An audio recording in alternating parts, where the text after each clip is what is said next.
ایک روز حضرت علی کرم اللہ وجہ مدینے کی ایک گلی سے گزر رہے تھے تو آپ نے دیکھا کہ چند لوگ ایک عورت کو گھسیٹ کر لے جا رہے ہیں اور وہ عورت خوف سے کانپ رہی تھی۔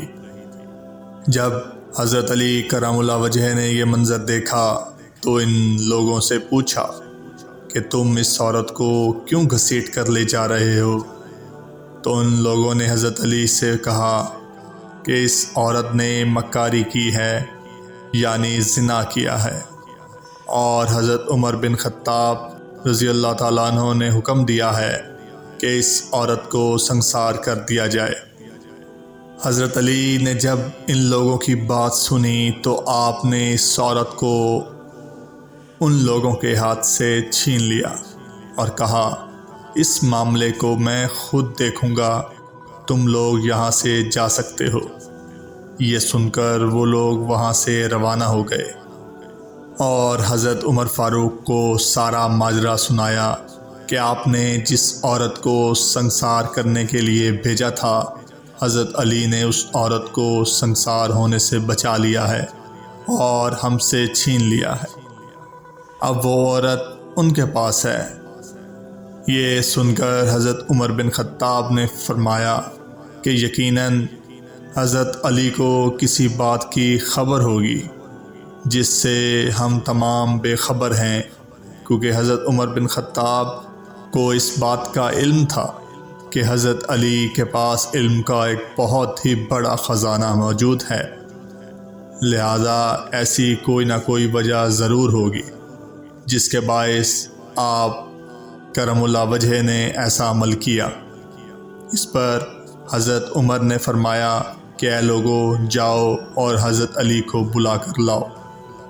لوگ گئے اور حضرت علی کرم اللہ وجہ کو حضرت عمر بن خطاب کا پیغام دیا۔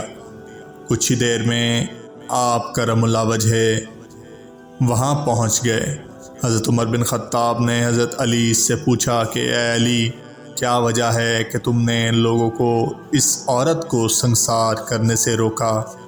تب حضرت علی نے فرمایا کہ آپ نے نہیں سنا کہ حضرت محمد صلی اللہ علیہ وآلہ وسلم نے فرمایا، 3 لوگوں کے اوپر سے قلم اٹھا لیا جاتا ہے، یعنی ان کے اعمال لکھے نہیں جاتے اور وہ بے گناہ و بے قصور ہوتے ہیں۔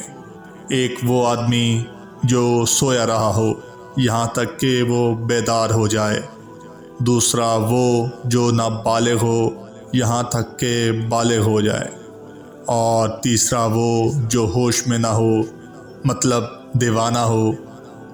حضرت عمر بن خطاب نے جب یہ سنا تو فرمایا، ہاں، رسول کریم صلی اللہ علیہ وآلہ وسلم کو یہ بات ارشاد فرماتے ہوئے میں نے بھی سنا ہے۔ اس پر حضرت علی کرم اللہ وجہ نے مسکرا کر فرمایا کہ اے امیر المومنین، اس عورت کو بھی دیوانے پن کے دورے پڑتے ہیں اور یہ اپنے ہوش و حواس کھو بیٹھتی ہے۔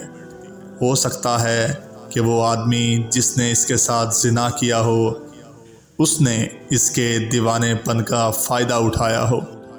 حضرت عمر نے جب یہ سنا تو اس عورت کو رہا کرنے کا حکم دیا اور اس کے ساتھ یہ بھی فرمایا کہ آج علی نہ ہوتے تو عمر ہلاک ہو جاتا۔